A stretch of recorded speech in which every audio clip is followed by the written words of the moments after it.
Live from Las Vegas, Nevada, it's theCUBE. Covering IBM World of Watson 2016.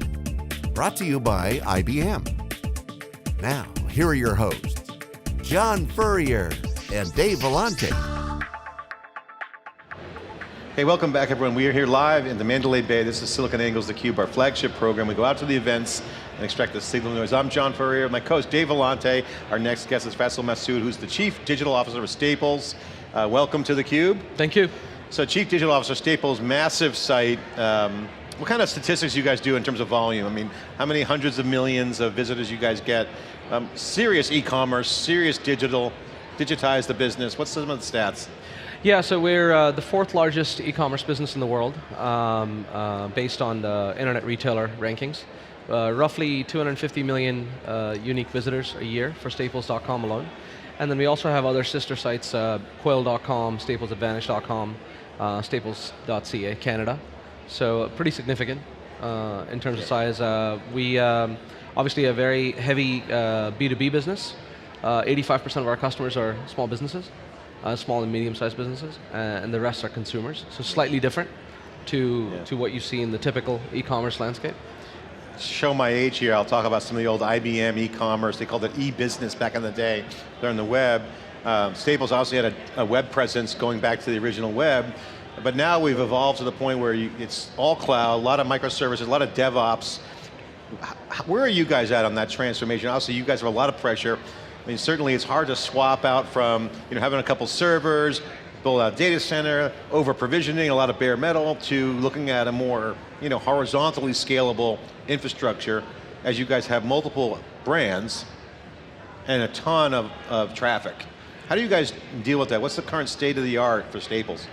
Yeah, really good question, right? We still are a little bit recovering from the past, as I would say, still based on a data center framework today. Quickly moving to the public cloud. Components have already moved over, so we're taking parts of our domains across the Staples.com platform, search, our taxonomy, taking our SKU pages, all moving to the cloud and being a lot more agile.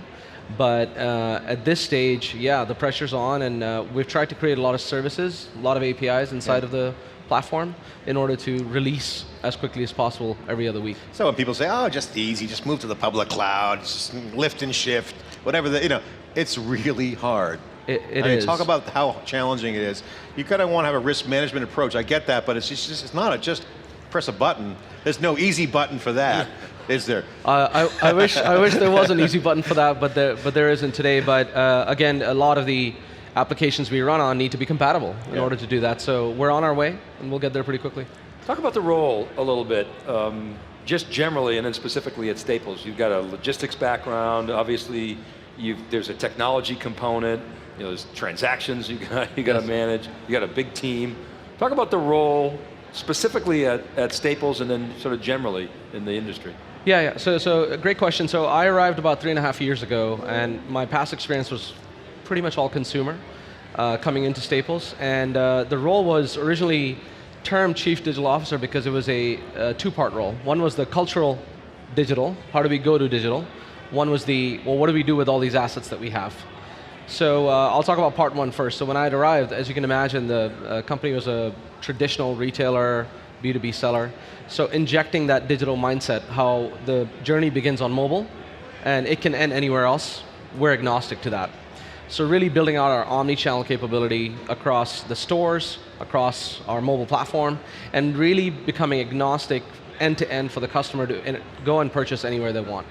That was the single biggest, you could call it hurdle, challenge, whatever, but it went really well. Now today, we're probably one of the most robust omni-channel retailers out there. We can accept returns, buy, pick up, do whatever you want. You can showroom, ship from our stores. Anything you want can be done within our stores or on our apps and our devices. As far as my role is concerned, it's pretty broad in the sense that I also own customer service globally. So we power all our sites and locations. My personal background, how it fit in was, in my career, I've last 17 years worked from traffic acquisition all the way to returns. So I think that's what Staples was kind of looking for, somebody who had done every component of that. So customer acquisition, transaction, pre-shipment, post-shipment, returns. Having done all of those components at other companies, it definitely helped with the role. And the mobile platform is predominantly or exclusively consumer facing, or is there another mobile component for the supply chain? It's a really good question. What we found when I first got there was, although we have a very large segment of our population that's businesses on desktop, it's actually the reverse on mobile. And we quickly realized that, how are we going to manage to those customers? Because our store customers, 50% of them are consumers. So you can't not serve those customers. So we had to create an environment that's highly personalized and caters to exactly what they want. 50% of our customers are searching. They're coming in and they're hitting search. So our goal is to just give them that search with whatever accuracy and precise result so they can be in and out. So we launched Apple Pay, we've got Visa Checkout, we've got a lot of components to it to make it easier. On the business side, for instance at the stores, we use mobile apps to do a lot of our transactions for ship from store, pick up at the store. A lot of those are on handheld devices. And is the forecasting component part of your organization as well, or is that? Everybody's organization has some forecasting, but no, that lives in our supply chain team. Right, okay. Talk about the DevOps mindset. We were talking before we came on about Agile. You mentioned it just earlier on the segment. E-commerce with digital now, highly optimized around big data. Using A/B testing, now with data analytics, you could have A, B, C, Z testing, variety of different campaigns. How do you guys optimize the user experience, and how do you guys handle the sprints? How did you bring that culture in? Just share some of the mechanisms that you guys have done. What would you like to share? That's another good question. So for us, the biggest thing that I was, maybe I found to be the most largest opportunity at Staples is when I arrived, we were a very project management culture. So it was a one and done. There was no owner, and this is not just Staples, this is across all of retail. You don't have product managers, you have project managers. So the first thing that I did was when we installed the team, we brought a lot of folks from the outside who had worked for me previously, we installed a product management organization. Essentially going from, let's go launch this feature and goodbye, we're never going to see you again, to there's a product owner for the homepage, for search, for mobile, for our launching marketplace, returns. They own the product, they get down deep, they think about it. And they have roadmaps that go all the way out to 18 months to 2 years. So they've got a sprint schedule that's lined up, teed up with their technology partner. So we work in these pods where you've got the technology partner, you've got the product owner, and you've got the PMO that work together. And that's kind of how we prioritize. One of the things I want to bring you into, not to go down on a tangent, but one of the things we just had the Grace Hopper Women in Tech Celebration, and the STEM was, everyone talks about, they added the word A in there for STEAM, for the arts. Talk about the role of the graphic artists, because you're seeing that infiltrate, because you guys have design criteria for user experience, certainly mobile. Yep. It's hard to get that footprint screen size to be elegant and relevant. So talk about the role of art and the art of design. Yeah, so we've gone back and forth on a couple of things. One is just adaptive, responsive, like how do you cater to that? And then how does art sort of design show up on that? In the past, it was more about give the right context and text and price and everything else will come. We've spent a fair amount of time on creative. We have depended a lot on agencies for that, just because it's nimble, it's faster, we can execute a lot more work out of it. We did acquire a company in New York called Maker, makr.co. They are a design and an app company, and they brought a lot of design talent with them. They've got over 1 million downloads of their app today. You can design your logo right on the app. Yeah. And that creativity is kind of flowing through. We made a bunch of acquisitions. Those are helping us move towards more design thinking. And having a product mentality, the one and done scenario is not going to work in this kind of user experience expectation where it's always evolving. Absolutely, and one thing is the brand identity. Like we know that we have this brand, that here's the brand guidelines, I get that. Then there's UX, but then there's UI. And the thing was, when I came to Staples, the clarity of where the dividing lines were was not very clear. It was what creative owned this, and who owns UX, who owns UI. So the big opportunity that I felt that Staples gave me and the leadership gave me was, go ahead and define this. Yeah. And then we'll help you. Break down those stovepipes, or as Dave says, stovepipes or silos, and then Agile makes things go much faster.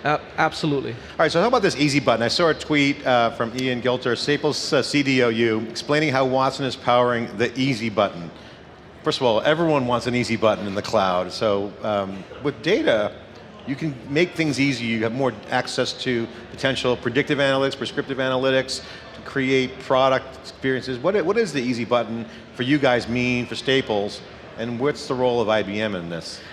You know, when I first saw the easy button and heard about the 6 million sold when I got there, first I was just shocked. Like, why are people buying these? Well, they're buying them because it actually means a lot to them. And it was so iconic, right? It was so iconic in its nature. So the team got together and we said, how do we give life to this thing and make it useful? Rather than just, that was easy, which is, by the way, amazing. Yeah. An amazing marketing scheme. So the idea kind of generated from there, and then we have such a strong partnership with IBM that when we described to them what we wanted to get done, it was meant to happen. The ultimate goal for us is 6 million sold. A lot of them are assistants who use them. I don't know how they use them today, but it sits on their desk. They press them. For us, it's a natural transition. Remove that easy, put the real one there, and we'll take over all your tasks. So when we say we're the assistant's assistant, that's truly what we want it to be. So you guys are building in a kind of dynamic workflows, if you will, underneath what you see as patterns. Think about a marketplace underneath. Imagine a marketplace where you have multiple service providers that are plugged into the easy system. Carpet cleaning, window cleaning, catering, restaurant. Yeah. Imagine just fast forward 18 months. Set my alarm, tell me the traffic, what's the weather like, order my Post-its.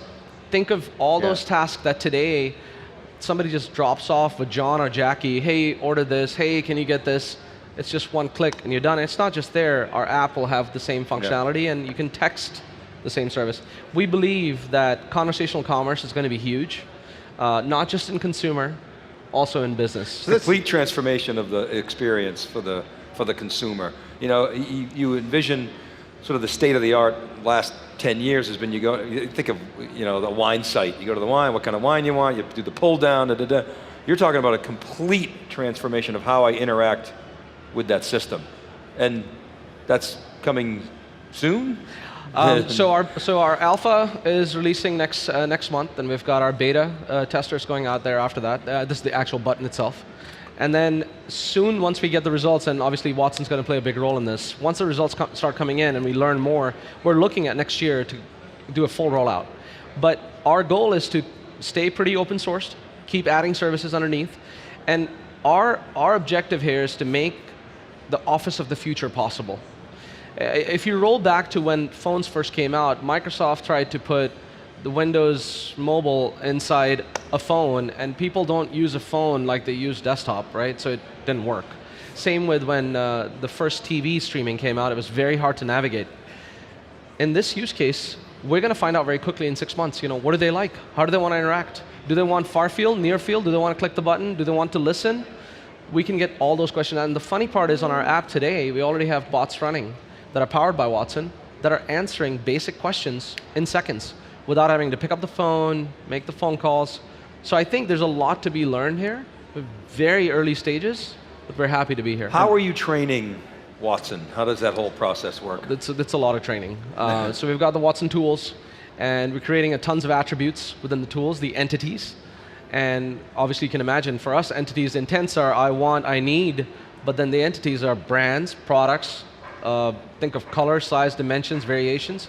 We're loading all of that, and to be very honest with you, we're teaching Watson a lot that Watson's going to go give to other people. So there's a bit of a balance here, but we believe that it's the right thing to do. Yeah. And if we don't coach it, it won't give the right results. Well, we've seen that like Apple with Siri. Everyone kind of can use that as a practical example. Voice activated and or automation underneath. And text is pretty easy if you have frequently asked questions. You can go right, that's easy, that's low-hanging fruit. Where do you see the dots connecting going forward on the automation? Obviously customer service is one. Customer service, so I run predictive customer service. ordering, hey, you're going to run out of ink soon on the printer, or I think much more than that. I think that the application of Watson, let's go beyond sort of the consumer for a moment, the end consumer. Let's move to internal enterprise, HR. You can profile your employees. You can look at their patterns of how they send emails, how they interact with other employees. Which meetings they attend, which ones they blow off. What do their calendars look like? What's their behavioral patterns? I can see a definite application there. CMS. We see a huge application for CMS. I think Watson can help us with CMS and content building for SKUs. We went from 30,000 SKUs to 2 million SKUs. we've had to build a lot of that manually because it's crowdsourced. Watson can help build that content for us. So I see it as almost a sort of an operating system for e-commerce, if it's possible. We can actually create an operating system. The true digital assistant. Yeah, I mean, it could power our search. Yeah. It could power our taxonomy. It could create, pages for us on the fly based on the behavior of the customer. Yeah. So there's a lot of opportunity. It's just more, we're going to just keep testing and learning. I want to ask you a personal question around your job, and folks watching might be looking at it and saying, hey, you know what, you've been immersed in digital, you brought that culture to Staples around Agile, which is kind of taking shape, obviously, with innovation, and you got the Watson Easy Button, all kinds of other cool stuff going on. People are really trying to figure out right now, how do I digitize my business? It's pretty obvious from the top, CXO level down. It's pretty obvious, we got to get there. Bottoms up, it's always hard to move the inertia of pre-existing, either legacy, but it's really clear that you can measure everything now, in the first time in the history of the world, that you can actually measure everything. Advertising, gestures, customers.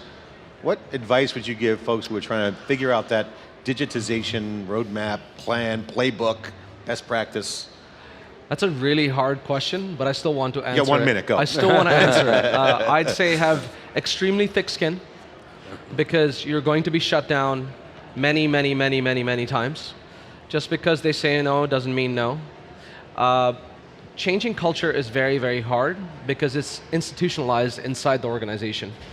And the advice that I would offer is bring new blood into the company, identify talent that's in the company that no one's listening to, but they're super talented, and then just put some runs on the board. Because the moment you put some runs on the board, and you can see the results coming in, it creates a lot of inertia. Get the ball rolling. Absolutely. You can't be looking for the Microsoft Vista to be launched 10 years later where nobody wants it by the time it's out there. Just launch the microservices, launch the small wins. So when people see you've got the wins, people come along. And what does microservices do for that movement? Just gives them short, how does microservices translate to short wins? I think application compatibility? Yeah, I mean launching applications, like taking simple things. For instance, when I first arrived, we had the entire homepage was static. There was not a single piece of automated content on that page. And we started introducing automation, personalization on the pages, and revenue started showing up immediately, right, through the A/B tests. Yeah. Those are the little wins that we're talking about. Then removing 14 clicks to checkout to 2 clicks to checkout. Improving images from 60 by 60 to 200 by 200. Taking search results from taking 6 seconds to 2 seconds. Login to half a second. These are things that immediately had results on conversion, customer experience, less negative feedback, more positive feedback. Sales. Enabled by microservices, so it's a speed to value. Absolutely, absolutely. And the deployment cycle being shorter is also, but again, I'm going to go back to the product management culture is the critical component in making this happen. If you don't have a product leader, very hard to have that roadmap and vision to go execute. And I think Staples leadership enable that. Right, because you're right. Traditionally, everything's a project. It's got a beginning, middle, and end, and then you throw it over to IT to maintain it. And then when it crashes, they've left. Faisal, great to have your story here on theCUBE. Really appreciate it. Chief Digital Officer at Staples. Thanks so much for joining us. Thank you very much. Appreciate it. You're watching theCUBE here live at the Mandalay Bay in Las Vegas for IBM's World of Watson. You're watching SiliconANGLE's theCUBE. I'm John Furrier with Dave Vellante. We'll be right back with more live coverage after this short break.